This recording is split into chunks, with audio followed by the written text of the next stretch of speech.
కానీ ఈ హృదయములో జరుగుతున్న వాటి గురించి, ఈ హృదయములో జరుగుతున్న ఎన్నో భయంకరమైన వాటి గురించి దేవుడు తప్ప సమాజంలో మనుషులు ఎవ్వరు కూడా మాట్లాడలేరు. మనుషులు ఎవరు కూడా దీని గురించి వివరించలేరు. హృదయము అన్నిటికంటే మోసకరమైందంట, తెలుసా? చూడండి, ఎన్నిటిని తీసుకురండి, ఎన్నిటిని తీసుకొచ్చి హృదయం దగ్గర పెట్టండి. అన్నిటికంటే మోసకరమైనది మానవ హృదయం అంట, మనిషి హృదయం అంట. అంటే మనిషి హృదయంలో ఏం జరుగుతుందంట? ఎవరు మనుషులు పసిగట్టలేని, మనుషులు పట్టుకోలేని, మనుషులు క్యాచ్ చేయలేని ఒక భయంకరమైన వ్యసనాలు హృదయంలో జరుగుతుందంట. ఈరోజు ప్రపంచంలో జరుగుతున్న ప్రతి తప్పు వెనుక కారణం ఏంటి తెలుసా అండి? వాడి హృదయము చాలా భయంకరంగా ఆలోచిస్తుంది. పైకి కనపడుతున్న అంత సాఫ్ట్గా ఉండదు హృదయం, పైకి కనపడుతున్నంత మెత్తగా ఉండదు హృదయం, ఓకేనా?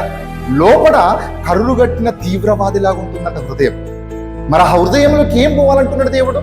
ఆ హృదయంలో ఏముండాలంటున్నాడు దేవుడు? వాక్యం ఉండాలంటండి.